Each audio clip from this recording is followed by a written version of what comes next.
سیدنا علی رضی اللہ عنہ نے اپنی فوج کو تیار کیا اور لڑائی کا حکم دیا، اور غالباً وہ جو تیاری ہو رہی تھی وہ اس وقت شام کے لیے ہو رہی تھی کہ درمیان میں ایک یہ واقعہ پیش آ گیا۔ ان کے سب سے زیادہ شدید مخالف اور انہیں اسلام سے خارج قرار دینے والے یہ خوارج، ان کے پاس سے راستے میں ایک جگہ گزر ہوا حضور اقدس صلی اللہ علیہ وسلم کے صحابی عبداللہ بن خباب بن ارت رضی اللہ عنہ کا۔ تو حضرت علی رضی اللہ عنہ تک اس زمانے میں یہ اطلاعات پہنچ رہی تھیں کہ جو خوارج ہیں یہ لوگ عام طور پہ اب فساد مچانے لگے اور لوگوں کا خون بہانے لگے ہیں، اور انہوں نے اپنی طاقت کا مظاہرہ کرنا شروع کر دیا ہے۔ کل کے چھوکرے، لونڈے اور نئے نئے جوان ہونے والے لڑکے ہیں، اور یہ خلافت کے خلاف اب کام کر رہے ہیں، لوگوں کے راستے بند کرتے ہیں، اور جو چیزیں اللہ نے حرام کی ہیں انہیں حلال سمجھتے ہیں اور حلال کو حرام سمجھنے لگے ہیں، اور یہ دین میں اپنے آپ کو مفتی اور قاضی سب کچھ تصور کرنے لگے ہیں۔ تو آپ اس کے متعلق کچھ سوچئے۔ اور پھر اوپر سے یہ واقعہ پیش آ گیا کہ عبداللہ بن خباب رضی اللہ عنہ کو انہوں نے شہید کر دیا۔ عبداللہ بن خباب رضی اللہ عنہ وہاں جا رہے تھے، اور راستے میں انہوں نے روکا اور پوچھا کہ کون ہو؟ انہوں نے کہا میں عبداللہ بن خباب، حضور اقدس صلی اللہ علیہ وسلم کی صحبت میں رہنے والا ہوں، اور تم لوگ یہ کیا کر رہے ہو، راستے روک رہے ہو؟ تو انہوں نے کہا کہ حضرت آپ کا راستہ نہیں روکتے، لیکن آپ ایک کام کریں، وہ یہ ہے کہ کوئی ایسی حدیث جو آپ نے اپنے والد سے سنی ہو اور انہوں نے رسول اللہ صلی اللہ علیہ وسلم سے سنی ہو، وہ بیان کر دیجیے۔ حضرت خباب بن الارت رضی اللہ عنہ بڑے مشہور مظلوم صحابہ کرام رضی اللہ عنہم میں سے ہیں۔ تو حضرت عبداللہ رضی اللہ عنہ نے کہا کہ میں نے اپنے والد حضرت خباب رضی اللہ عنہ سے سنا ہے کہ حضور اقدس صلی اللہ علیہ وسلم نے فرمایا کہ عنقریب میرے بعد فتنوں کا دور شروع ہو جائے گا۔ فتنہ عربی زبان میں کہتے ہیں جانچ کو، امتحان کو، اور فتنہ کہتے ہیں ایسی بڑی جانچ، اتنا بڑا امتحان پیش آ جائے کہ کسی شخص کو اپنا ایمان سنبھالنا اس میں مشکل ہو جائے، ایسا غم پڑ جائے، ایسی مصیبت اور تکلیف یا پریشانی آ جائے۔ تو حضور اقدس صلی اللہ علیہ وسلم نے فرمایا میرے بعد عنقریب فتنے اٹھیں گے، اور جو شخص اس میں بیٹھا رہے وہ زیادہ اچھا ہے بجائے اس کے کہ وہ اٹھ کھڑا ہو، اور جو کھڑا ہوا ہے وہ زیادہ بہتر ہے بنسبت اس شخص کے جو اس فتنے میں چلنے لگے، اور جو چل رہا ہے وہ شخص اس سے بہتر ہے جو دوڑ رہا ہے۔ تو یہ حدیث انہوں نے سنائی۔ اب یہ حدیث ان کے خلاف پڑتی تھی، اور انہوں نے کیا کیا، انہیں پکڑا اور لے کر چلے، اور سامنے سے ایک سور آ رہا تھا، تو دوسرے کسی خارجی نے اس سور کو مارا، اور ایسا مارا کہ اس کی جلد پھٹ گئی۔ تو ان کے سوچنے کا انداز دیکھو، اور شیطان کے بہکاوے میں آئے ہوئے لوگوں کے ایسے ہی کرتوت ہوا کرتے ہیں۔ ایک صحابی ابن صحابی رضی اللہ عنہ کو پکڑ کر لے جا رہے ہیں، یہ گناہ نہیں، اور وہ دوسرا اس سے کہتا ہے کہ دیکھو یہ جو سور ہے ممکن ہے کسی غیر مسلم کا ہو، تو غیر مسلموں کے مال جان کو نقصان پہنچانا یہ جائز نہیں ہے، کیونکہ حکومت ہماری ہے اور ہم اس کے پابند ہیں کہ یہودیوں اور عیسائیوں کو امن فراہم کریں۔ اور پھر اس نے کہا کہ یہ تم نے کیوں ایسے کیا ہے، جاؤ اور جس کافر کا بھی یہ سور ہے اسے راضی کرو اور اسے کچھ پیسے دو تاکہ وہ خوش ہو جائے۔ اور اس صحابی رضی اللہ عنہ کو پکڑ کے ساتھ چلتے رہے، اور آگے جب پہنچے تو ان میں سے ایک اور خارجی تھا بدبخت، اسے بھوک لگی ہوئی تھی، تو ایک کھجور درخت سے نیچے گری، اس نے اسے اٹھایا اور پھر اس کے بعد اپنے منہ میں ڈال لیا۔ تو دوسرے نے کہا بغیر اذن ولا ثمن، نہ تو تم نے اس درخت کے مالک سے اجازت لی ہے کہ کھجور کھاؤں یا نہ کھاؤں، اور نہ تم نے اس کے پیسے ادا کیے، تو اس نے اسی وقت منہ سے تھوک دیا کہ یہ حقوق العباد ہیں، ضائع ہو جائیں گے، اللہ کے یہاں جا کے جواب دینا پڑے گا۔ اور اس کے ساتھ ہی انہوں نے عبداللہ ابن خباب رضی اللہ عنہ کو لٹایا اور ذبح کر دیا، گردن ان کی جسم سے جدا کر دی۔ کیوں؟ اس لیے کہ وہ اس فتنے کے خلاف بولے تھے اور انہوں نے یہ حدیث سنا دی تھی۔ یہی ہوا کرتا ہے ان لوگوں کے ہاتھوں سے، تاریخ بھری پڑی ہے ایسے بدبختوں کے ہاتھوں سے جس میں انہوں نے جذبات کی رو میں بہہ کے کوئی عقل کا کام نہیں کیا اور عقل کل اپنے آپ کو سمجھتے رہے۔ یہ جتنی اسلام کے نام پہ ایسی تحریکیں اٹھتی ہیں نا جس میں قیادت لڑکوں کے ہاتھ میں ہوتی ہے اور وہ اپنے علاوہ کسی کو مسلمان سمجھنے کے لیے تیار ہی نہیں ہوتے اور سمجھتے ہیں دین کا سب سے زیادہ بڑا کام ہم ہی کر رہے ہیں، ان کے کاموں میں ایسی بے اعتدالیاں پائی جاتی ہیں۔ جس شخص کی زندگی میں، جس جماعت کی زندگی میں اور جس معاشرے میں اعتدال نہیں رہتا، وہاں پر زندگی گزارنے کا کچھ فائدہ نہیں، وہاں کسی وقت بھی کچھ بھی ہو سکتا ہے۔ ایک طرف یہ خارجی اتنے محتاط متقی اپنے تئیں کہ ایک کھجور کا دانہ نہ کھائیں، اور دوسری طرف اتنا بڑا ظلم کہ عبداللہ ابن خباب رضی اللہ عنہ کو ذبح کر دیا، اور پھر اس کے بعد اس سے بھی زیادہ ظلم یہ کیا کہ ان کی اہلیہ بھی ساتھ تھیں، ان کے پاس آئے تو انہوں نے اللہ کا واسطہ دیا اور انہوں نے کہا مجھے کچھ نہ کہنا، دیکھو میرے یہاں بچے کی ولادت متوقع ہے، اللہ تتقون اللہ، خدا کا خوف نہیں تم میں۔ انہوں نے انہیں بھی ذبح کیا، اس کے بعد اس کا پیٹ چاک کیا، چھوٹے بچے کو نکالا اور اسے بھی مار دیا۔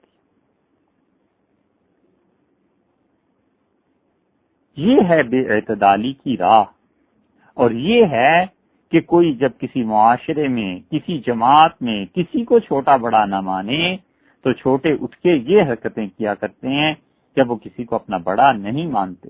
ہمیشہ ایسے لوگوں سے بچنا چاہیے، ہمیشہ ایسے لوگوں سے دور بھاگنا چاہیے جو جذباتی طور پر امت کی، قوم کی قیادت کرتے ہیں۔ ہر زمانے میں جو بھی جذباتی قیادت، جبکہ اس کا خاص طور پہ تعلق مذہب سے ہو، اسلام سے ہو، تو یہ اسلامی جذباتی قیادتیں ہر زمانے میں جب بھی معاشرے کی رہنمائی کرتی رہی ہیں، انہوں نے معاشرے کو برباد کر کے چھوڑا، تباہی کے دھانے پر پہنچا کے چھوڑا ہے۔ اس لیے کبھی ایسے شخص کے پیچھے نہ چلو جو مذہبی بھی ہو اور جذباتی بھی ہو اور اس کی زندگی میں اعتدال گم ہو جائے۔ ان کا بس چلے تو یہ ساری دنیا کو جہنم میں جھونک دیں، اس لیے کہ انہوں نے اپنے آپ کو اسلام کا مکمل طور پر وارث سمجھ لیا ہے کہ جو ہم کہیں سو وہ اسلام ہے اور ہمارے علاوہ کوئی مسلمان نہیں۔ یہ سب کے سب گمراہ لوگ یہ خارجیوں والی حرکتیں کرتے ہیں۔ اب دیکھو بھلا اس خاتون کو بھی ذبح کیا، ان کے بیٹے کو بھی۔ یہ وہ چیزیں تھیں کہ سیدنا علی رضی اللہ عنہ تک پہنچی اور انہیں اندازہ ہو گیا کہ میری حکومت میں یہ سب کچھ ہو رہا ہے، اور سیدنا علی رضی اللہ عنہ نے فیصلہ فرمایا کہ بجائے اس کے کہ میں پہلے شام والوں سے نپٹوں اور حضرت معاویہ رضی اللہ عنہ کے مقابلے میں جاؤں، ان سے نپٹنا پہلے ضروری ہے، کیونکہ یہ داخلی فتنہ ہے اور یہ لوگ حد سے بڑھتے چلے جا رہے ہیں، ان سے عوام کو تحفظ ملنا ضروری ہے۔ اور سیدنا علی رضی اللہ عنہ نے فوج کو ان کے خلاف تیار کیا اور آمنا سامنا ہوا۔ اس آمنے سامنے میں یہ ساری باتیں آپ کو تاریخ کی کتابوں میں مل جائیں گی، اور یہ تاریخ میں اس حد تک تواتر کے ساتھ روایات ہیں، اتنی روایات ہیں کہ ان کا انکار کرنا کلیتاً تاریخ سے اعتبار کو اٹھانا ہے۔ سیدنا علی رضی اللہ عنہ کی ان کا آمنے سامنے ہوا تو حضرت علی رضی اللہ عنہ نے کہا صحابہ کرام رضی اللہ عنہ سے کہ انہیں سمجھاؤ جا کے۔ حضرت ابو ایوب انصاری رضی اللہ عنہ گئے اور انہوں نے جا کر سمجھایا۔ حضرت قیس بن سعد بن عبادہ رضی اللہ عنہ گئے اور انہوں نے جا کر سمجھایا، اور انہوں نے کہا نہ کرو، یہ جو کچھ تم کر رہے ہو ان چیزوں کا کچھ فائدہ نہیں۔ سعد بن مسعود جو عبداللہ بن مسعود رضی اللہ عنہ کے بھائی تھے، یہ لوگ آئے اور انہوں نے جا کر سمجھایا اور انہوں نے کہا یہ حرکتیں نہ کرو، دیکھو حکومت اور خلافت کے خلاف اٹھنا اور ٹکر لینا اور اپنے آپ کو سب کچھ سمجھنا، یہ تمہیں تباہی کے دھانے پر کھڑے ہو تباہ کر دے گا، برباد کر دے گا۔ یہی وہ چیزیں ہیں جن سے امام ابو حنیفہ رحمۃ اللہ علیہ نے ساری بحث کرنے کے بعد یہ نتیجہ نکالا، اور انہوں نے کہا کہ گمراہ فرقوں کی ایک چیز، ایک بات، اس کی ایک علامت یہ بھی ہے، یہ اس پہ بھی ممکن ہے کسی جگہ پر بحث پھر آ جائے۔ حضرت امام ابو حنیفہ رحمۃ اللہ علیہ نے فرمایا کہ جتنے یہ گمراہ ہیں یہ سب کے سب امام وقت، حکومت وقت کے خلاف اٹھنے کو یہ جائز سمجھتے ہیں اور قتل کو جائز سمجھتے ہیں، بغیر دو چیزوں کی تیاری کیے۔ ایک تو یہ کہ تم فرض کر لو کہ حکومت کو پلٹ دو گے تو حکومت سے لڑائی کے لیے تمہارے پاس اتنا اسلحہ ہے، تمہارے پاس اتنی طاقت ہے کہ جتنی مذہبی جماعتیں اور قیادتیں جذبات پر مبنی باتیں کرتی ہیں نا، یہ کر دیں گے وہ کر دیں گے، ان کو پکڑ کے پوچھو تو صحیح کہ تم جو اتنی جذباتی قیادت عوام کو اپنے پیچھے چلا رہے ہو، کیا تمہارے پاس حکومت سے ٹکر لینے کے لیے طاقت ہے؟ امام ابو حنیفہ رحمۃ اللہ نے فرمایا اتنی طاقت یا حکومت کی اس سے زیادہ طاقت چاہیے، پھر اٹھو۔ اور دوسری بات انہوں نے کہا جب تم ایک نظام کو بدلنا چاہتے ہو تو نظام کو بدلنے کے بعد کیا تمہارے پاس اتنے افراد، اتنے قوانین اور سب چیزیں ہیں کہ تم ایک اچھے نظام کو معاشرے کو دے سکو گے اور اسٹیبلشڈ گورنمنٹ تم قائم کر سکو گے؟ انہوں نے کہا یہ دو باتیں اگر نہیں پائی جاتی، ایک طاقت، قوت، اور ایک چیز بہتر نظام، اس کا لانا، تو پھر ایسے لوگوں کا حکومت وقت کے خلاف اٹھنا حرام ہے، حرام۔ اس مذہبی جذباتی قیادت میں جتنے لوگ بھی مارے جائیں گے ان سب کا وبال، ان کی خون، عزت اور پیسہ اور مال، ان سب کا وبال اس شخص پر جا کر پڑے گا جو ان کی قیادت کر رہا تھا۔ ممکن ہے یہ باتیں بڑی تلخ لوگوں کو لگیں، لیکن سچی بات آپ تک پہنچانے کا جو فریضہ ہے اسے پورا کرنا چاہیے، اور وہ حقیقت ساری کتابیں اٹھا کر عقیدے کی دیکھ لو، ان میں امام ابو حنیفہ رحمۃ اللہ علیہ کا فتویٰ یہی ملے گا کہ امام صاحب رحمۃ اللہ علیہ نے فرمایا حکومت وقت کے خلاف خروج اور بغاوت جائز ہے دو شرطوں کے ساتھ۔ ایک شرط یہ کہ تمہارے پاس حکومت جتنی ہے اس سے بڑھ کر طاقت ہو، اور دوسری یہ کہ تم نظام اس سے بہتر لا سکو۔ جب یہ چیزیں نہ ہوں تو یہ محض جذباتی قیادت اور تقریریں ہیں، بچنا چاہیے ایسے شرپسند لوگوں سے۔ ان ظالموں نے، خارجیوں نے یہی کیا سیدنا علی رضی اللہ عنہ کے خلاف۔ سیدنا علی رضی اللہ عنہ میں بہت حلم تھا، بہت حلم تھا، حلیم الطبع انسان تھے۔ ان جیسا حلم ان کے زمانے میں، ان کے معاشرے میں کسی شخص میں نہیں تھا۔ اتنا تمکنت کا مقام اور اتنا اپنے جذبات کو دبا کر سوچنا اور صحیح راہ پر قائم رہنا، یہ تین آدمیوں کے حصے میں یہ چیز آئی۔ حضور اقدس صلی اللہ علیہ وسلم کے صحابہ کرام رضی اللہ عنہم تمام کے تمام بلا کسی استثناء کے وہ اس پوری امت سے افضل تھے، لیکن ان تین آدمیوں کو کمال کا مقام اللہ نے دیا تھا۔ یہ کبھی مشکل سے مشکل موقع پر بھی جذبات کی رو میں نہیں بہہ گئے، بلکہ اپنے ہوش و حواس کو قائم رکھ کے غم، دکھ، تکلیف کو برداشت کیا اور صحیح فیصلہ کیا کہ ہمیں اس وقت کیا کرنا ہے۔ ایک حضرت ابوبکر رضی اللہ عنہ تھے، وہ تو سب کے قائد ہیں اس معاملے میں کہ حضور اقدس صلی اللہ علیہ وسلم کا انتقال ہو گیا، مدینہ منورہ میں کوہرام بپا ہے۔ حضرت عمر رضی اللہ عنہ جیسا انسان اپنے جذبات پہ قابو نہیں پا سکا، اور کہتے ہیں کہ وہ ایسے ہی تشریف لے گئے ہیں جیسے حضرت موسیٰ علیہ السلام گئے تھے کوہ طور پہ اور واپس آ گئے تھے، اور ایک شخص ہے اس وقت جو اٹھتا ہے اور وہ کہتا ہے کہ من کان یعبد منکم محمدن فإن محمدن قد مات، تم میں سے جو کوئی محمد صلی اللہ علیہ وسلم کی عبادت کرتا تھا، اگر تو اسے پتہ چل جانا چاہیے کہ حضور اقدس صلی اللہ علیہ وسلم کا انتقال ہو گیا. ومن کان یعبد اللہ، اور جو اللہ کی عبادت کرتا تھا، فإنہ حی لا یموت، وہ ذات ہمیشہ رہنے والی ہے، اس پر موت نہیں. سب سے زیادہ دکھ اور تکلیف حضرت ابوبکر رضی اللہ عنہ کو نہیں ہوئی ہوگی تو اور کسے ہوئی ہوگی. لیکن کیا مشال ہے کہ حضرت ابوبکر رضی اللہ عنہ کے پائے استقامت میں لغزش آئی ہو.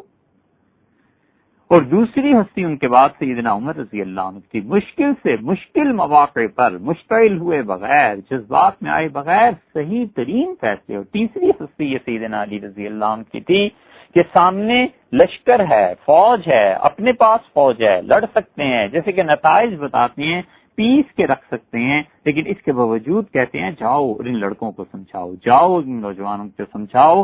اور عبداللہ ابن مسعود رضی اللہ عنہ کے بھائی سعد ابن مسعود گئے، ابو ایوب انصاری رضی اللہ عنہ گئے، قیس بن سعد بن عبادہ رضی اللہ عنہ، یہ سب جا رہے ہیں، لیکن کوئی کسی کی سننے کے لیے تیار نہیں.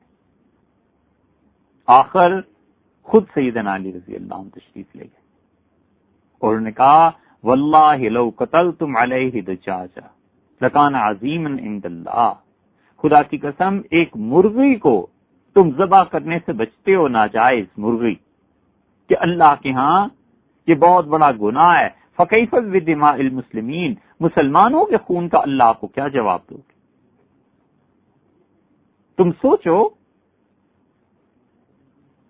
کہ ایک مرغی کسی کی لے کر ذبح کر دی جائے بغیر اجازت کے ظلم سے، اللہ کے ہاں یہ بھی پوچھو گی مسلمانوں کے خون کا کیا جواب دو گے؟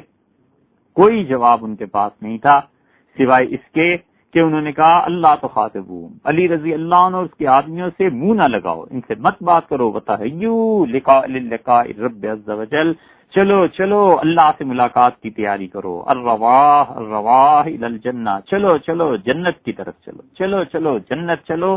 نعرے لگے اور خون کھولنے لگا. اور پھر سیدنا علی رضی اللہ عنہ نے حضرت ابو ایوب انصاری رضی اللہ عنہ کو کہا کہ جھنڈا لہراؤ اور جنگ کا اعلان کرو، اور ان میں جا کر اعلان پھر بھی کرتے رہو، اور جا کر کہو کہ من جاء الی ھذہ الرأیہ فہو آمن، لڑکو تم میں سے جو کوئی اس جھنڈے کے تلے آ جائے ہم نے اسے امان دی. یہ ہے دانش مند قیادت، یہ ہے عقل مند قیادت. اور ایسی ہی دانش مند قیادت اور عقل مند قیادت اپنی قوم کو، اپنے چلنے والوں کو اور اپنے پیچھے چلنے والوں کو بڑے بڑے بحران سے نکال کر شاہراہ پر ڈال دیتی ہے. اس شخص کو لیڈر بننے کا اور اس شخص کو قیادت کرنے کا کوئی حق نہیں پہنچتا جو مستقبل کی تصویر حال کے آئینے میں نہ دکھا سکے. جذباتی تقاریر اور لوگوں کو ابھارنا کہ قتل کرو، یہ خوارج کا تھا. سیدنا علی رضی اللہ عنہ نے اس کے باوجود تحمل دیکھو کہ وہ منہ در منہ نے کافر کہہ رہے ہیں اور اپنے دوستوں کے جذبات کو بڑھا رہے ہیں کہ چلو جنت چلیں گے، جنت ملے گی. معاذ اللہ. حضرت علی رضی اللہ عنہ کا جھنڈا لہراؤ اور اعلان کرو کہ ہمارے اس جھنڈے تلے جو آ جائے فہو آمن، ہم نے اسے پناہ دی. یہ تھی رسول اللہ صلی اللہ علیہ وسلم کی وہ سنت جو فتح مکہ کی تھی. پھر ارشاد فرمایا ومن انصرف الی الکوفہ والمدائن فہو آمن، کوفہ جو چلا جائے اس جماعت کو چھوڑ دے اور مدائن چلا جائے، قریب کا شہر ہے، ہم نے اسے بھی پناہ دی.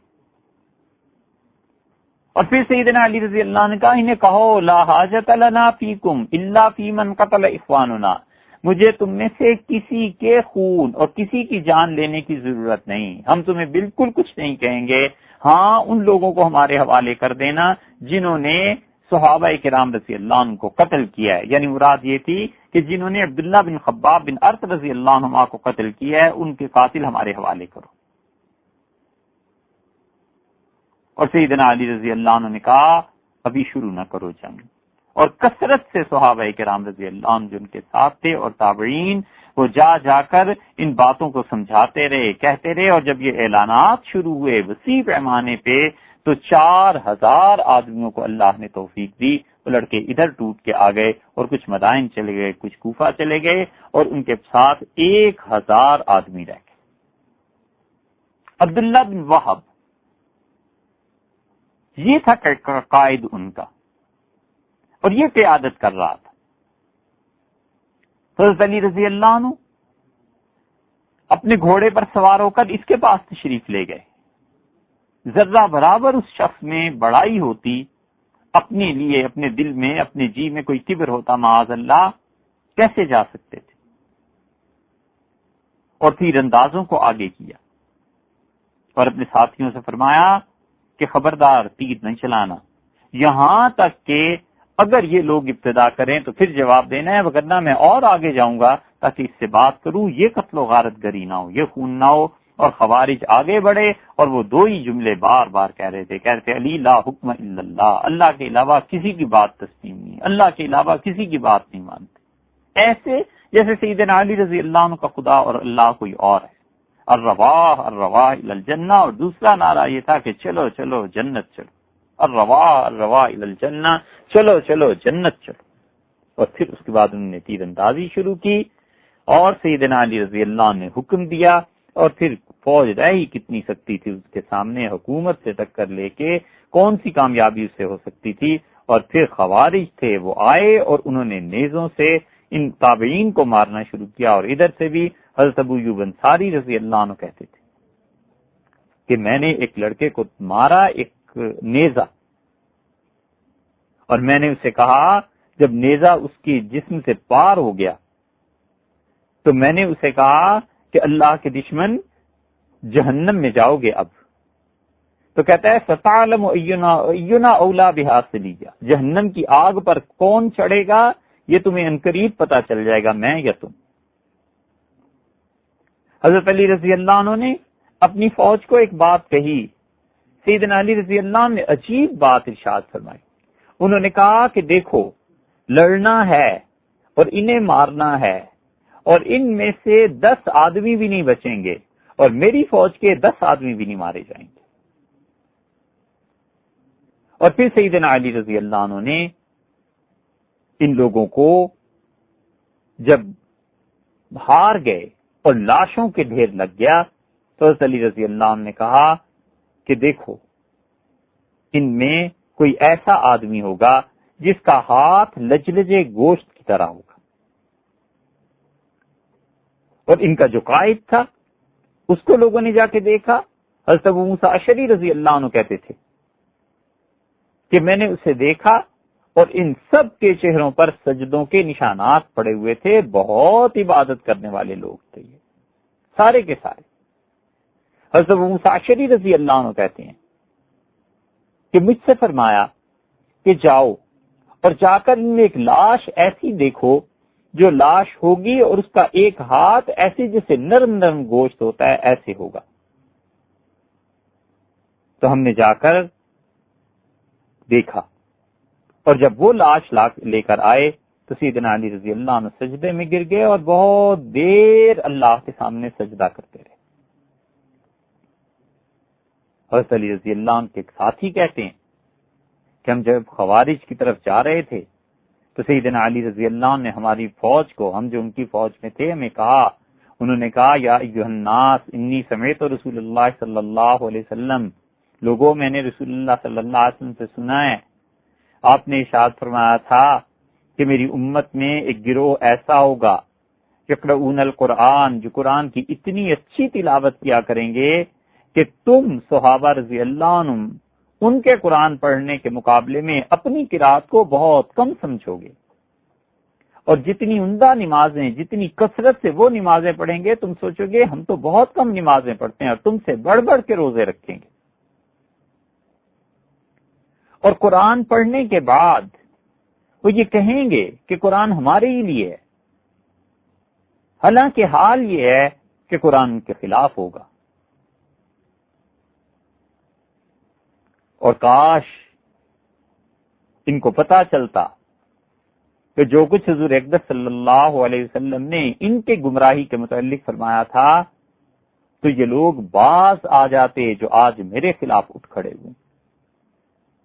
اور آپ نے فرمایا رسول اللہ صلی اللہ علیہ وسلم نے مجھے بتایا تھا کہ علی تمہیں ان سے واسطہ پیش آئے گا اور ان میں ایک آدمی ایسا ہوگا جس کے ایک بازو کی بجائے لجلجا گوشت لٹک رہا ہوگا، اور اس پر بال سفید ہو جائیں گے۔ اور میں نے جب حضرت معاویہ رضی اللہ عنہ سے جنگ کی تو میں نے وہاں بھی تلاش کروایا تھا، کچھ نہیں تھا، لیکن جا کے ان میں دیکھو وَإِنِّي لَأَرْجُو أَن يَكُونُوا هَؤُلَاءِ الْقَوْمِ، رسول اللہ صلی اللہ علیہ وسلم نے جو کچھ فرمایا تھا مجھ سے، میرا خیال یہ ہے، امید یہ ہے کہ یہ وہی گروہ ہے جس کے ساتھ آج میری لڑائی ہوئی ہے۔ اور حضرت علی رضی اللہ عنہ نے کہا کہ لاشوں کے ڈھیر پر کھڑے ہوئے اور فرمایا اس میں تلاش کرو، یہاں تک کہ ایک لاش نکلی۔ اور حضرت علی رضی اللہ عنہ کا صدق اللہ، سچ کا اللہ نے، وبلغ رسولہ، اور اس کے رسول صلی اللہ علیہ وسلم نے مجھ تک سچی بات پہنچائی۔ اس کا مطلب یہ ہے کہ اللہ نے اس بات کی خبر رسول اللہ صلی اللہ علیہ وسلم کو دی تھی کہ علی رضی اللہ عنہ کا مقابلہ ایسے سرفرے گروہ سے بھی ہوگا جن میں کوئی چھوٹے بڑے کی تمیز نہیں رہے گی، بس نماز، روزہ، قرآن کی تلاوت، یہ چیزیں اس پر زور، اور باقی معاشرے میں کیا ہو رہا ہے، اس وقت کیا کام کرنا ہے، کوئی چھوٹا بڑا سر پہ ہے یا نہیں، اس سے بالکل غفلت۔ عبیدہ سلمانی رحمت اللہ علیہ کہتے تھے کہ حضرت علی رضی اللہ عنہ کے سامنے جب وہ لاش رکھی گئی تو انہوں نے بہت طویل سجدہ کیا، اور انہوں نے کہا رسول اللہ صلی اللہ علیہ وسلم نے مجھے اسی کے متعلق خبر دی تھی۔ تو میں نے کہا یا امیر المومنین واللہ الذی لا الہ الا ہو، اللہ کی قسم کہیے کہ جس اللہ کے علاوہ کوئی الہ نہیں ہے، لسمعت ھذا من رسول اللہ صلی اللہ علیہ وسلم، کیا واقعی آپ نے رسول اللہ صلی اللہ علیہ وسلم سے ان لوگوں کے متعلق سنا تھا؟ تو انہوں نے کہا واللہ الذی لا الہ الا ہو، اس اللہ کی قسم جس کے علاوہ کوئی خدا نہیں، میں نے انہی کے بارے میں یہی چیز سنی تھی۔ فاستحلفہ ثلاثا، 3 مرتبہ میں نے قسم کھلائی حضرت علی رضی اللہ عنہ کی، تینوں مرتبہ انہوں نے قسم کھائی اس بات کی۔ مسلم کی روایت میں آتا ہے کہ انہوں نے 3 مرتبہ قسم کھا کر کہا کہ رسول اللہ صلی اللہ علیہ وسلم نے مجھے ان ظالموں کے متعلق بتایا تھا کہ یہ کیا کریں گے۔ عبداللہ ابن مسعود رضی اللہ عنہ کی روایت میں آتا ہے، ابن مسعود رضی اللہ عنہ نے کہا کہ رسول اللہ صلی اللہ علیہ وسلم نے فرمایا یخرج قوم فی آخر الزمان، آخری دور میں ایسے لوگ پیدا ہو جائیں گے، سفہاء الاحلام، عقل کے کچے، بے وقوف، احداثن، لڑکے، نو عمر، چھوٹی عمروں والے، لونڈے، حدثاء الاسنان، نئے نئے دانت نکلے ہوں گے۔ مطلب کیا؟ طنز فرمایا رسول اللہ صلی اللہ علیہ وسلم نے کہ نیا نیا دین سیکھا ہوگا۔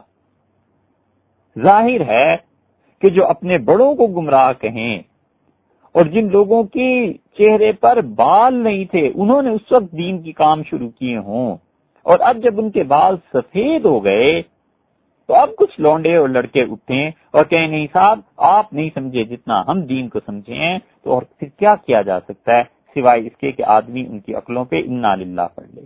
حدثاء الاسنان، حضور اکبر صلی اللہ علیہ وسلم نئے نئے دانت جن کے نکلے ہوں گے، یقولون من خیر قول الناس، اور وہ لوگوں میں بہترین تقریریں کر سکتے ہوں گے۔ یقرؤون القرآن بألسنتہم، قرآن کریم کی تلاوت کریں گے، لا یعدو تراقیہم، اور قرآن ان کے حلق سے نیچے نہیں اترے گا، قرآن کا اثر ان کے دل پر نہیں ہوگا۔ اگر دل پر اثر ہوتا تو وہ لازمی بات ہے کہ وہ دین کے سارے تقاضوں کو سمجھتے، صرف ایک ہی چیز کے پیچھے نہ پڑ جاتے۔ یمرقون من الاسلام، اور وہ اسلام سے ایسے نکل جائیں گے کما یمرق السهم من الرمیہ، رسول اللہ صلی اللہ علیہ وسلم جسے تیر چلاتا ہے کوئی آدمی، اور تیر اتنی تیزی سے کسی چیز کے آر پار ہوتا ہے کہ اس پر کوئی نشان باقی نہیں رہتا۔ مثلا جانور کو تیر مارا تو اتنی تیزی سے نکل گیا کہ اس پہ خون نہیں لگا مگر جانور زخمی ہو گیا شدید۔ فمن ادرکہم، اور جب تمہیں مل جائیں، فلیقتلہم، تو انہیں مارنا، فإن فی قتلہم اجرا عظیما عند اللہ لمن قتلہم، کیونکہ جو انہیں مارے گا اللہ کے ہاں بہت اجر اور بہت ثواب اسے ملے گا۔ یہ ترمذی کی روایت ہے۔ عبداللہ ابن مسعود رضی اللہ عنہ کی بہت روایات آپ کو ملیں گی۔ حضور اکبر صلی اللہ علیہ وسلم کی دوسری حدیث حضرت انس رضی اللہ عنہ کی ہے، امام احمد ابن حنبل رحمۃ اللہ علیہ اپنی مسند میں لائے ہیں کہ ان فیکم فرقتن، تم میں سے ایک طبقہ، ایک گروہ اٹھے گا، یتعبدون، اللہ کی بہت عبادت کرنے والے، ویدینون، اور خدا کے دین پر بہت زیادہ بظاہر عمل کرنے والے، حتیٰ یعجب الناس، یہاں تک کہ لوگ تعجب کریں گے، لوگ دیکھ دیکھ کے حیران ہوں گے کہ یار کتنا دین ہے ان لڑکوں میں، کتنا زیادہ خدا کی بات پہ کو ماننے والے، چلنے والے ہیں۔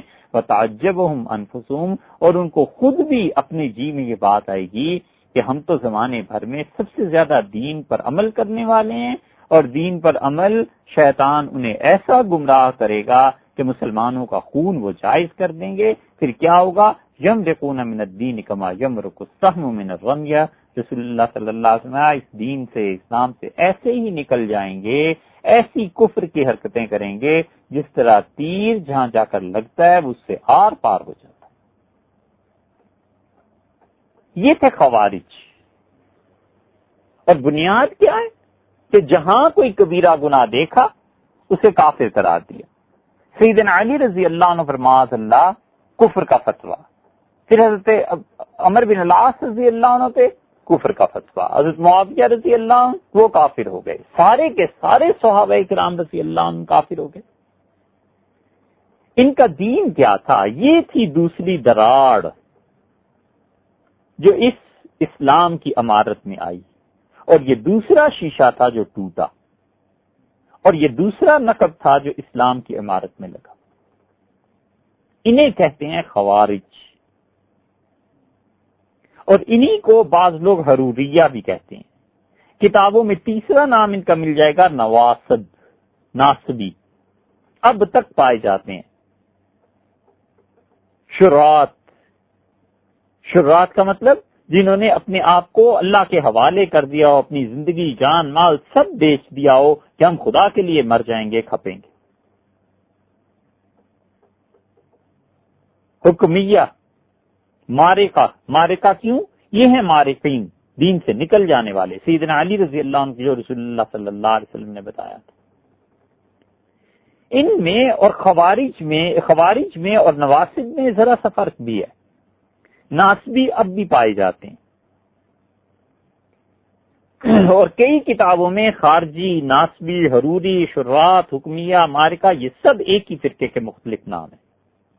یہ جب آپ مطالعہ کریں گے تو آپ کو ممکن ہے مشکل پیش آئے، اس لیے بتا رہے ہیں کہ جہاں جہاں یہ نام دیکھیں یہ سب ایک ہی فرقہ ہے۔ البتہ ان میں خوارج اور نواصب میں کچھ تھوڑا سا کبھی کبھی فرق ہو جاتا ہے۔ خوارج تو وہی ہے نا جو سیدنا علی رضی اللہ عنہ کے خلاف ہیں، یہ ناصبی سارے ہی اہل بیت کے خلاف ہیں، اور یہ ناصبی اب بھی پائے جاتے ہیں، اور یہ ناصبی وہ ہیں جن کا ذکر آگے آ جائے گا۔ پھر جب یہ اٹھے ہیں یہ لڑکے اور انہوں نے خلافت کے خلاف بغاوت کی تو ظاہر بات ہے کہ کچھ علاقے ان کے پاس آئے۔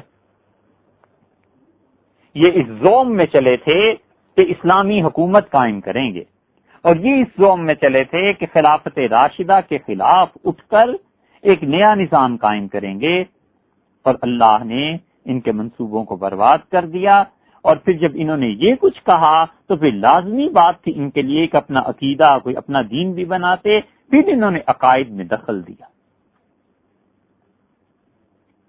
اور ان کے عقیدے باقاعدہ آئے۔ اسی لیے ہم نے کہا کہ حضور اقدس صلی اللہ علیہ وسلم جس شیشے کو قائم کر کے گئے تھے یہ دوسری مرتبہ شیشہ ٹوٹا ان سے، اور پھر ان کے کئی فرقے آگے بنتے چلے گئے۔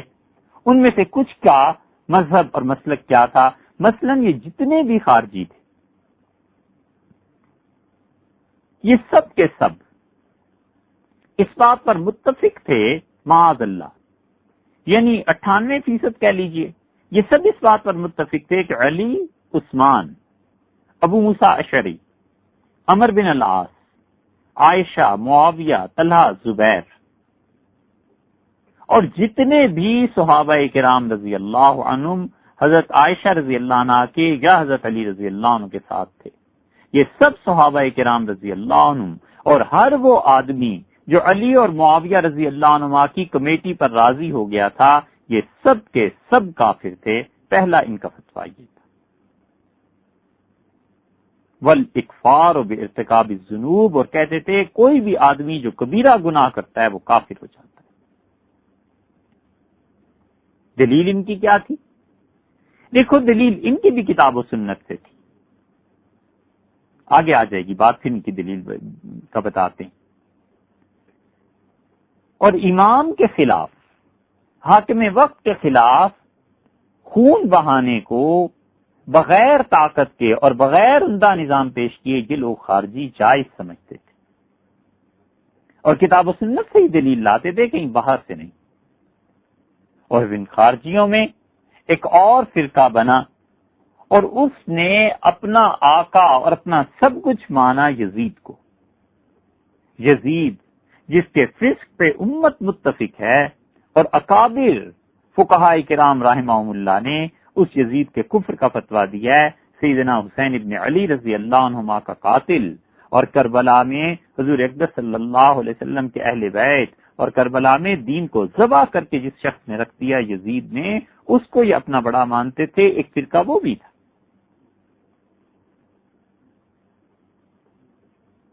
اور ایسے تھے جنہوں نے پوری امت کو کافر قرار دیا.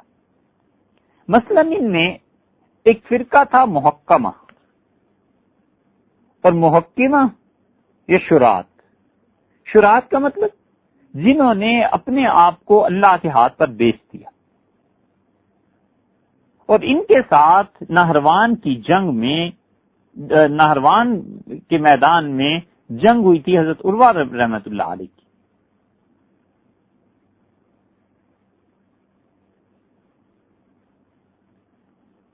عروہ ابن حدیر یہ تھا بانی اس فرقے کا، اور بہت دیر زندہ رہا ہے. معاویہ رضی اللہ عنہ کی خلافت میں بھی زندہ تھا. پھر یہ ایک مرتبہ زیاد کے ہتھے چڑھ گیا، اور اس نے اس سے سوالات پوچھے کہ تمہارا کیا مسلک ہے. صحابہ کرام رضی اللہ عنہ کے متعلق اس کا سب کافر تھے. علی، معاویہ، طلحہ، زبیر، عائشہ، ابو موسیٰ اشعری، فلاں فلاں رضی اللہ تعالی عنہم، یہ سب کے سب کافر تھے. اس نے کہا گردن اڑا دو اس شخص. اور پھر عبید اللہ، پھر اس نے زیاد نے اس کے نوکر کو بلایا، اور اس نے کہا کہ میں نے اس کے قتل کا تو حکم دے دیا ہے، کیونکہ اس کا عقیدہ کفر کا عقیدہ تھا، لیکن یہ بتاؤ کہ تم نے اس کی خدمت کتنے عرصے کی ہے؟ اس نے کہا 20 سال. اس نے کہا 20 سال میں تم نے کیا دیکھا؟ تو اس نے کہا میں تفصیل سے بیان کروں یا مختصر بات کروں؟ تو اس نے کہا مختصر بات کروں. اس نے کہا 20 سال میں یہ اللہ کا اتنا نیک بندہ تھا کہ ما اتیتہ بطعام فی نہار قط، 20 سال میں کبھی بھی دن کا کھانا میں نے اس کے لیے نہیں پکایا، ہمیشہ روزہ رکھتا تھا. ولا فرشت له فراشا بلیل قط، اور 20 سال میں کبھی رات کو اس کا بستر ٹھیک نہیں کیا، اس کے لیے بستر نہیں بچھایا گیا. 20 سال تک اس نے رات بھر اللہ کی عبادت کی ہے. صائم النہار تھا اور قائم اللیل. یہ وہ بات تھی جو رسول اللہ صلی اللہ علیہ وسلم نے فرمایا تھا کہ ایسا گروہ آئے گا کہ ان کے مقابلے میں اپنی نماز کو اور اپنے روزے کو تم کم سمجھو گے. یہ تھا عروہ ابن حدیر. اور یہ خارجی جب سیدنا علی رضی اللہ عنہ صفین سے فارغ ہوئے، کوفہ کی طرف تشریف لائے ہیں، 12,000 تھے. اور ہرورا ایک میدان تھا وہاں جہاں پر یہ جنگ ہوئی ہے، اور 12,000 خارجیوں نے حضرت علی رضی اللہ عنہ کا راستہ پھر روکا. اور اسی لیے یہ ہروریہ بھی کہلاتے ہیں. ہرورا ایک میدان تھا، اس نسبت سے ان خارجیوں کو ہروریہ بھی کہتے ہیں. اور حضرت علی رضی اللہ عنہ کے مقابلے میں عبداللہ ابن قوا آیا ہے جو اس وقت ان کا امیر تھا، اور شبس بن ربیع تھا. سیدنا علی رضی اللہ عنہ نے بجائے اس کے کہ ان 12,000 سے لڑتے، اور یقیناً لڑتے تو قابو پا لیتے، اس لیے کہ سیدنا علی رضی اللہ عنہ کے ساتھ اس وقت بھی 1,00,000 کے قریب فوجی تھے، یا 80,000 تو تھے ہی تھے. 12,000 ان کے مقابلے میں کیا تھے؟ لیکن سیدنا علی رضی اللہ عنہ نے کہا آؤ اور میرے ساتھ بات کرو کہ ہم لوگوں کو کس بنیاد پر تم کافر کراتے تھے. اس نے کہا 10 آدمی ہم آئیں گے، لیکن ہمیں امن دیا جائے. حضرت علی رضی اللہ عنہ کا وعدہ کیا اور یہ لوگ آئے لیکن نہیں سمجھے، اور پھر انہی لوگوں نے عبداللہ بن خباب بن الارت رضی اللہ عنہ کو قتل بھی کیا ہوا تھا، اور انہوں نے قتل اس طرح کیا کہ عبداللہ رضی اللہ عنہ کا جب خون بہا ہے اور ان کی اہلیہ کا پیٹ چاک کر کے جب بچے کو مارا ہے تو زمین پہ نشانات پڑ گئے، اور عبداللہ ابن خباب رضی اللہ عنہ کا حال یہ تھا کہ ان کے گلے میں قرآن کریم لٹک رہا تھا، وہ کثرت سے تلاوت کرتے تھے۔ تو انہوں نے کہا یہ ہے گمراہی،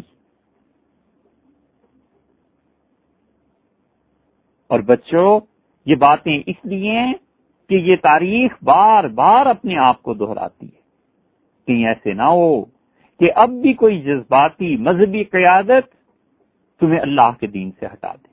بچو اس جذباتیت سے۔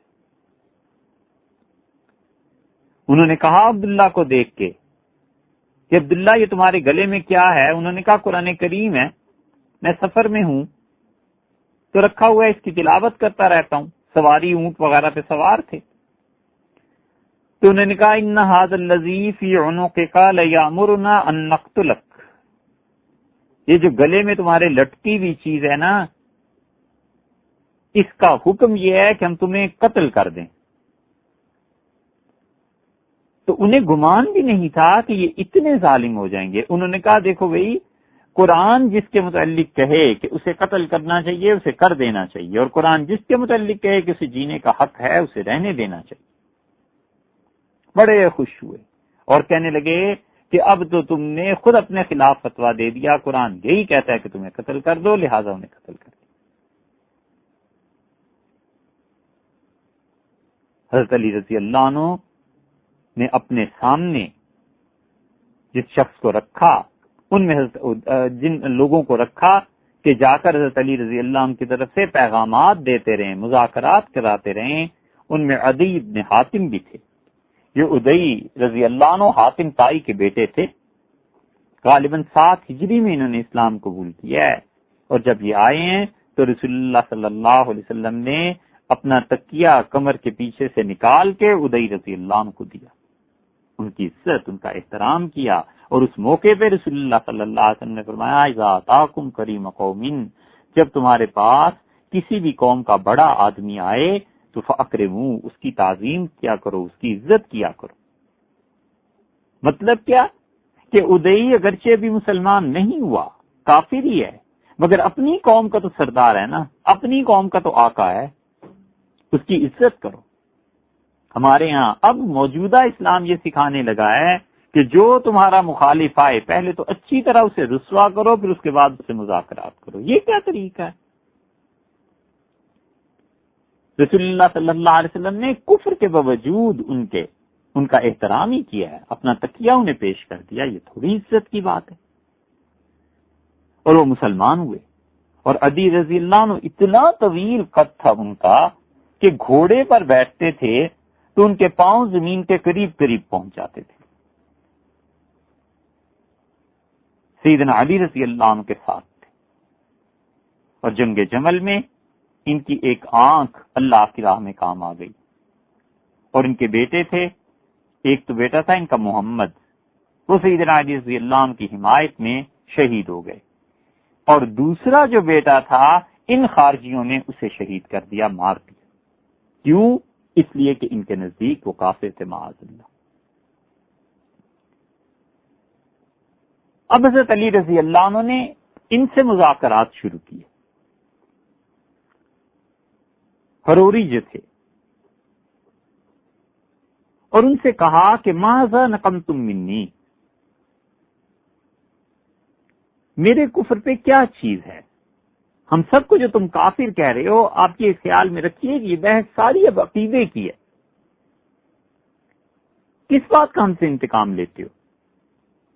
انہوں نے کہا علی رضی اللہ عنہ سے کہ پہلا انتقام تو ہم اس چیز کا لینا چاہتے ہیں کہ تم لوگ نہ صرف کافر بلکہ منافق بھی ہو، اور وہ یہ ہے کہ ہم نے جنگ جمل میں تمہارے لشکر میں رہ کر، تمہارے جھنڈے کے نیچے رہ کر لڑے، اور جب عائشہ، طلحہ اور زبیر رضی اللہ عنہ کو شکست ہوئی تو تم نے کہا، فتویٰ دیا کہ ان کے ہاں سے جتنا مال ملے، جتنی رقم اور پیسہ ملے جمل والوں سے، یہ سب کا سب لے لو۔ اور پھر تم نے کہا کہ ان کی عورتوں کو باندیاں نہیں بنایا جا سکتا اور ان کے بچوں کو، ان کے آدمیوں کو غلام نہیں بنانا۔ تو تم نے یہ کیا کیا؟ جنگ کا اصول یہ ہے، یہ ان کی مطلب ایگزیکٹلی الفاظ یہ نہیں ہیں، لیکن ان کے کہنے کے جو مفہوم ہے وہ آپ کے سامنے پیش کیا جا رہا ہے۔ انہوں نے کہا جنگ کا اصول یہ ہے کہ جب ہم کسی دوسرے لشکر پر فتح پاتے ہیں تو جب ان کا مال غنیمت قرار دیا جائے تو ان کی عورتیں خود بخود باندیاں ہو جاتی ہیں اور ان کے مردوں کو غلام بنایا جاتا ہے۔ حضور اقدس صلی اللہ علیہ وسلم کے ہاں بھی یہی رہا ہے۔ اور تم نے آ کر یہ فرق کیا کہ پیسے تو لے لو اور عورتوں اور مردوں کو چھوڑ دو۔ یہ ہے تمہاری منافقت، معاذ اللہ۔ سیدنا علی رضی اللہ عنہ سے مخاطب حضرت علی رضی اللہ عنہ نے فرمایا، تم میرے ہی لشکر کے نیچے جمل والوں سے لڑ رہے تھے تو تم نے پہلے فتویٰ دیا میرے کفر کا، تو کیا یہ مناسب نہیں تھا کہ پہلے مجھ سے ہی آ کے پوچھ لیتے کہ میں نے کس بنا پر ان کے مال کو ناجائز قرار دیا اور ان کی عورتوں اور ان کے آدمیوں کو غلام اور باندی بنانا جائز قرار نہیں دیا؟ اور پھر فرمایا، میں تمہیں اب بتا دیتا ہوں، بات یہ ہے کہ جمل والے جب بصرہ پہنچے تھے تو بصرہ جو تھا وہ میری حکومت کے تحت تھا، انہوں نے وہاں پر قبضہ کیا اور ان کی فوج نے وہاں کا بیت المال لوٹ لیا تھا، تو یہ قوم کا پیسہ تھا جو وہاں لٹا ہے۔ جب ہم نے ان پر غلبہ پایا تو میں چاہتا تھا کہ وہ پیسہ جو تمام مسلمانوں کا تھا ان کے پاس ہے، اس کو چھین لیا جائے، اور وہ لے کر میں نے بیت المال میں داخل کر دیا۔ اور جہاں تک عورتوں اور چھوٹے بچوں کا تعلق ہے، عورتوں اور بچوں نے ہم سے تو لڑائی نہیں کی، یاد رکھو وہ مسلمان ہیں، اور یہ میری خلافت کے دور میں جہاں پر لڑائی ہوئی ہے یہ دارالاسلام ہے، دارالکفر نہیں ہے، اور ان میں سے کوئی ایک شخص ایسا نہیں تھا جو مرتد ہوا ہو۔ تو جب نہ انہوں نے کفر کیا نہ ارتداد کیا تو میں آخر کس بنیاد پہ انہیں اپنا غلام بنا لیتا؟ کمال ہے سیدنا علی رضی اللہ عنہ کا کہ جن کی تلواروں سے جن کے خون سے ان کی تلواریں اور ان کے خون سے ان کی تلواریں رنگی ہوئی ہیں، ان کے بارے میں بھی جب بات کی ہے تو کتنی حق اور انصاف کی بات کی ہے۔ حضرت علی رضی اللہ عنہ کا نہ وہ کافر تھے نہ وہ مرتد تھے، وہ مسلمان ہی تھے۔ آخر کس قانون اور قاعدے کے تحت میں انہیں اپنا غلام اور باندیاں بنا لیتا؟ اس پہ خارجی چیخنے لگے تو سیدنا علی رضی اللہ عنہ نے ایسی سخت بات کہی جس پہ وہ پہنچ کے چپ ہو گئے، اور پھر جب کوئی حد سے بڑھ جائے تو ایسی بات کہنی ہی پڑتی ہے۔ سیدنا علی رضی اللہ عنہ نے کہا، لو ابہت لکم النساء، اگر میں عورتوں کو باندیاں بنانا جائز قرار دیتا تو ظالموں تم سوچو، ابکم یاخذ عائشہ فی سہمی، کوئی ام المومنین عائشہ رضی اللہ عنہا کو بھی اپنے حصے میں لے جاتا۔ فخجل القوم، اتنے شرمندہ ہوئے، ایسے شرمندہ ہوئے کہ چپ ہو۔ حضرت علی رضی اللہ عنہ فرمایا، آگے بولو، کیوں مجھ سے لڑتے ہو؟ انہوں نے کہا، اس لیے لڑتے ہیں کہ جب معاہدہ آپ کے اور معاویہ رضی اللہ عنہ کے درمیان لکھا جا رہا تھا تو تم نے اپنے نام کے ساتھ امیر المومنین کا لفظ مٹا دیا۔ سیدنا علی رضی اللہ عنہ نے انہیں وہی کچھ کہا جو اس سے پہلے آپ سن چکے ہیں کہ انہوں نے کہا حدیبیہ میں رسول اللہ صلی اللہ علیہ وسلم نے بھی اپنے نام کے ساتھ سے رسول اللہ کا لفظ مٹا دیا تھا، اور سہیل ابن عمر جو آئے تھے انہوں نے یہ کہا تھا رضی اللہ عنہ، وہ اس وقت مسلمان نہیں تھے، سہیل رضی اللہ عنہ نے کہا لو علمت انک رسول اللہ، اگر میں یہ بات مان جاؤں کہ آپ واقعی اللہ کے رسول ہیں، اگر ہم یہ مان جائیں لما نازعتک، تو ہم کیوں آپ سے لڑتے؟ کوئی لڑائی کی ضرورت ہی نہیں تھی، بلکہ تم اپنا نام لکھو اور اپنے والد کا نام لکھو۔ تو رسول اللہ صلی اللہ علیہ وسلم نے فرمایا کہ لکھو ھذا ما صالح علیہ، یہ وہ صلح نامہ ہے جس پر اتفاق ہوا ہے محمد بن عبداللہ کا اور سہیل ابن عمر کا رضی اللہ عنہ۔ اور پھر فرمانے لگے کہ تم میرے امیر المومنین کے لفظ کے مٹانے پر اعتراض کرتے ہو، تو کیا رسول اللہ صلی اللہ علیہ وسلم کے رسول اللہ مٹانے پر بھی اعتراض کرو گے؟ وَأَخْبَرَنِي رسول اللہ صلی اللہ علیہ وسلم، اور تم مجھ سے اب بات کر رہے ہو حدیبیہ کے دن رسول اللہ صلی اللہ علیہ وسلم کے نام کے ساتھ جب رسول اللہ مٹایا گیا تھا تو اسی دن انہوں نے مجھ سے فرما دیا تھا کہ لی منہم یوما مثل ذلک، علی تیری زندگی میں بھی ایک دن ایسا آئے گا۔ آگے بولو۔ اب پھر چپ ہو گئے، پھر شرمندہ۔ بڑوں کے کام میں جو حکمت ہوتی ہے وہ ہر آدمی کی سمجھ میں نہیں آ سکتی۔ آخر یہ کیسے ممکن ہے کہ کوئی آدمی بہترین گوشت تیار کرے، کڑاہی گوشت بنا لے، چکن بنا لے، اور پھر اسے کھانے کے لیے گدھوں کے سامنے رکھ دے؟ گدھے کو کیا معلوم کہ گوشت کا کیا ذائقہ ہے؟ سیدنا علی رضی اللہ عنہ کے جو کام تھے ان کی حکمت تک یہ بچے پہنچ سکتے تھے؟ انہوں نے فرمایا آگے چلو، کس بات پر ہم کافر ہیں؟ انہوں نے کہا اس بات پر کہ اگر تم خلافت کے اہل تھے تو تم نے کیوں کہا کہ ابو موسیٰ اشعری رضی اللہ عنہ تمہارا فیصلہ کریں گے؟ اور اگر تمہیں پتہ ہے کہ تم خلافت کے اہل نہیں ہو تو پھر جب آپ خود سمجھتے ہیں کہ خلافت کے اہل نہیں ہیں تو آپ کے علاوہ جو لوگ ہیں انہیں تو زیادہ حق پہنچتا ہے کہ تمہیں کہیں تم خلیفہ نہیں ہو تو خلافت چھوڑتے کیوں نہیں؟ کیا خوبصورت بات حضرت علی رضی اللہ عنہ نے کی۔ انہوں نے کہا انما اردت بذلک النصف معاذ، دیکھو جب خلافت پہ اختلاف ہوا ہے تو میں نے چاہا کہ معاویہ رضی اللہ عنہ تک انصاف کی بات پہنچے، اور انصاف اسی صورت میں ممکن تھا کہ وہ اپنا ایک نمائندہ مقرر کر دیں اور میں اپنی خلافت پر اصرار کرنے کی بجائے ایک نمائندہ مقرر کر دوں تاکہ دونوں بیٹھ کر کچھ طے کر لیں۔ حالانکہ مجھے پتا ہے کہ معاویہ رضی اللہ عنہ میری خلافت پہ راضی نہیں۔ اور پھر فرمایا کہ اگر میں ان کی رعایت نہ کرتا اور میں اکیلا ہی دعویٰ کروں کہ میری ہی خلافت ہے اور اپنی طرف سے کوئی آدمی مقرر نہ کرتا تو یہ نا انصافی کی بات ہو جاتی۔ اور تم مجھ سے کہتے ہو، حضور اکبر صلی اللہ علیہ وسلم کے سامنے جب نجران کے عیسائی آئے تھے تو انہوں نے کیا کیا تھا؟ اور پھر انہوں نے آیت پڑھی، انہوں نے کہا اللہ نے قرآن میں کہا کہ تعالوا ندعو ابناءنا وابناءکم، اے محمد صلی اللہ علیہ وسلم ان سے کہیے کہ میں اپنے بیٹوں کو بلاتا ہوں، تم اپنے بیٹوں کو بلاؤ، ونساءنا ونساءکم، تم اپنی عورتوں کو بلاؤ، ہم اپنی عورتوں کو بلاتے ہیں، اور ہم خود بھی آتے ہیں، تم بھی آؤ، اور ہم اللہ کے سامنے گڑ گڑاتے ہیں اور اللہ کے سامنے رو رو کے یہ کہتے ہیں کہ اللہ ہم مسلمانوں اور عیسائیوں میں سے جو کوئی بھی جھوٹا ہے اپنی لعنت اس پہ ڈال دے۔ تو انہوں نے کہا کہ رسول اللہ صلی اللہ علیہ وسلم اگرچہ حق پر تھے اور اللہ کے رسول تھے، لیکن جب عیسائیوں کے ساتھ اختلاف ہوا تو انہوں نے یہ نہیں کہہ دیا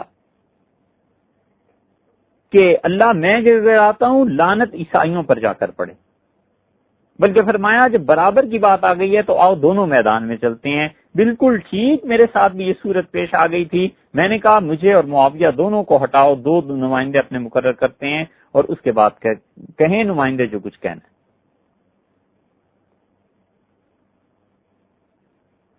اس پہ بھی چپ ہو گئے۔ اب شرمندہ جب ہوئے تو انہوں نے کہا چوتھی بات اعتراض یہ ہے کہ یہ جو دونوں آدمی آپ نے مقرر کیے، عمر بن العاص ادھر سے اور ادھر سے ابو موسیٰ اشعری رضی اللہ عنہ، یہ دونوں بھی کافر ہیں، کیونکہ اللہ نے قرآن میں کہا ہے کہ ان الحکم الا للہ، اللہ کے علاوہ کسی کا حکم نہیں ماننا، تو یہ حکم دیں گے نا دونوں مل کے کہ خلافت علی کی ہے یا معاویہ رضی اللہ عنہ کی ہے یا کسی اور کی ہے، جو کچھ بھی کریں گے تو تم ان کا حکم مانو گے، اللہ کا حکم تو نہیں مانا۔ تو اللہ نے کہا اللہ کے علاوہ کسی کا حکم زندگی میں نہیں ماننا۔ تو سیدنا علی رضی اللہ عنہ نے کہا تمہیں یاد ہے، تم تک یہ بات پہنچی ہے کہ رسول اللہ صلی اللہ علیہ وسلم بنو قریظہ کے یہودیوں کے بارے میں خود فیصلہ فرما سکتے تھے، لیکن اس کے باوجود انہوں نے کہا کہ سعد ابن معاذ کو بلاؤ، اور یہودی اور رسول اللہ صلی اللہ علیہ وسلم دونوں راضی ہو گئے کہ سعد ابن معاذ جو کچھ فیصلہ کریں گے ٹھیک ہے۔ تو قریظہ کا یہودیوں کا، قریظہ کے جو یہودی تھے سعد رضی اللہ ان کے دوست تھے اور رسول اللہ صلی اللہ علیہ وسلم کے صحابی تھے، تو دونوں نے ایک شخصیت پر اتفاق کر لیا، اور رسول اللہ صلی اللہ علیہ وسلم اگر چاہتے تو اتفاق نہ کرتے۔ میں نے اسی چیز پر عمل کیا، اور رسول اللہ صلی اللہ علیہ وسلم اگر چاہتے تو بنو قریظہ کو ختم کر دیتے۔ کون تھا جو نبی کریم صلی اللہ علیہ وسلم کو روک سکتا؟ لیکن حکم رسول اللہ صلی اللہ علیہ وسلم قد حکم بالعدل، لیکن نبی کریم صلی اللہ علیہ وسلم نے انصاف کی بات فرمائی تھی اور فرمایا بنو قریظہ کے یہودیوں تمہارا اور میرا جھگڑا ہے، بولو ایک تیسرا آدمی لے آؤ جو ہمارا فیصلہ کر دے۔ انہوں نے کہا سعد، تو رسول اللہ صلی اللہ علیہ وسلم سعد مجھے بھی منظور ہے۔ تو میں نے اپنے پاس سے کوئی کام نہیں کیا، میں نے تو وہی کچھ کیا ہے جو رسول اللہ صلی اللہ علیہ وسلم نے کیا تھا کہ انہوں نے بھی نمائندہ مقرر کیا، میں نے بھی، اب تمہیں کس بات پر، کیسے ہم کافر ہو گئے؟ ان چار سوالات اور اس مذاکرات اور اس بحث کے بعد چپ ہو گئے، اور 12,000 آدمیوں میں سے اس گروہ میں سے اکثر نے یہ کہا کہ اللہ کی قسم ہم غلطی کرتے، انہوں نے کہا امیر المومنین توبہ کرتے ہیں۔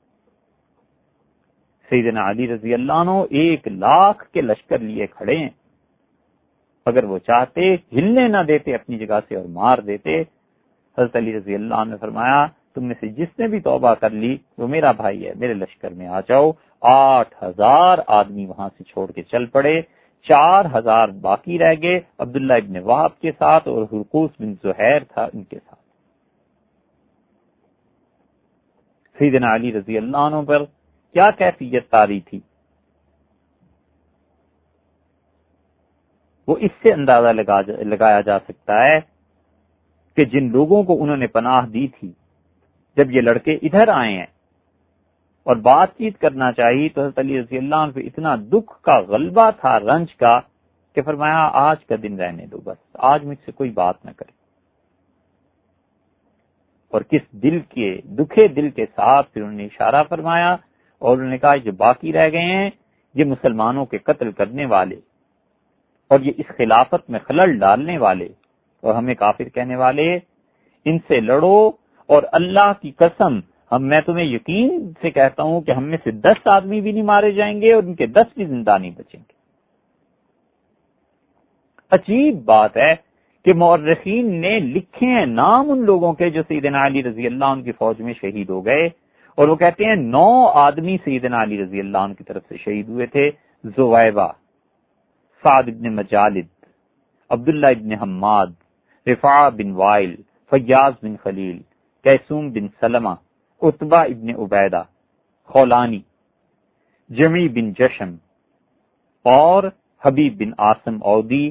یہ 9 افراد تھے رضی اللہ عنہم جو سیدنا علی رضی اللہ عنہ کے لشکر کے تحت شہید ہوئے۔ اور ادھر سے جو ان کا امیر تھا، جو ان کا بڑا تھا، جو بہت قرآن پڑھنے والا تھا، حرقوس ابن زہیر آیا حضرت علی رضی اللہ عنہ کے سامنے اور کہنے لگا تم نکلو میرے مقابلے میں اور تم میرے ساتھ لڑائی کرو۔ ابن ابی طالب، ابو طالب کے بیٹے، لا نرید بقتالک الا وجہ اللہ والدار الآخرہ،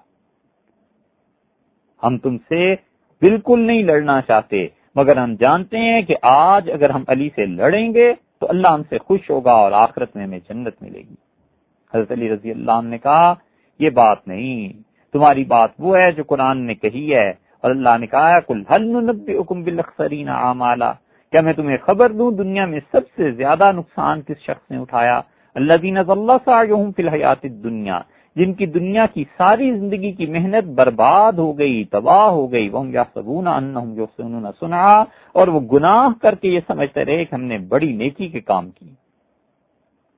منہم انت ورب الکعبہ، کعبہ کے پروردگار کی قسم، یہ جو لوگ خسارہ اٹھانے والے ہیں تو ان میں سے ایک ہے۔ اور پھر عبداللہ ابن وہب وہ آیا اور یہ خوارج قتل ہوئے، اور ان میں سے کوئی آدمی باقی نہیں بچا، 9 آدمی بس رہ گئے تھے۔ 2 آدمی سجستان کی طرف بھاگ گئے اور وہاں جا کر انہوں نے اپنے گمراہ کن عقائد کے تحت ایک جماعت جمع کی۔ 2 یمن کی طرف بھاگ گئے، اور یمن میں اباضی اب بھی جو پائے جاتے ہیں ان کی اصل یہ 2 افراد تھے۔ 2 عمان کی طرف بھاگ گئے، اور عمان میں ہم نے دیکھا ہے خود جا کر وہاں پر اباضیہ فرقہ جو ہے وہ 2 ان آدمیوں سے چلا تھا، 6، اور 2 جو تھے وہ جزیرہ کی طرف بھاگ گئے، یہ 8 آدمی تھے، اور 1 آدمی غائب ہو گیا، بیچ میں سے 9 آدمی۔ اور سیدنا علی رضی اللہ عنہ نے بتایا، ان سے پوچھا گیا کہ حضرت یہ آپ نے جو کہا تھا کہ 10 آدمی ادھر کے باقی نہیں رہیں گے تو 9 رہے، اور ہمارے بھی واقعی 9 ہی شہید ہوئے ہیں۔ انہوں نے کہا حضور اقدس صلی اللہ علیہ وسلم نے مجھے یہی بتایا تھا کہ تمہارے 10 آدمی بھی نہیں مارے جائیں گے، اور ان کے 4000 میں سے 10 آدمی باقی بھی نہیں رہیں گے، تو دیکھ لو یہی ہوا ہے جو رسول اللہ صلی اللہ علیہ وسلم نے مجھ سے کہا۔ اور پھر سیدنا علی رضی اللہ عنہ گئے ہیں کوفہ، اور اس کے بعد ان کی شہادت ہو گئی۔ یہ تھی عقیدے کی وہ بحث، اور اسلام کا شیشہ جو ٹوٹا ہے دوسری مرتبہ، یہ خوارج تھے۔ ان کے بہت سے فرقے بنے، اور جس فرقے کو دیکھو اس کا نیا عقیدہ تھا، اور ان میں اس بات پر اتفاق ہو گیا کہ جو کوئی بھی کبیرہ گناہ کا مرتکب ہوگا وہ کافر۔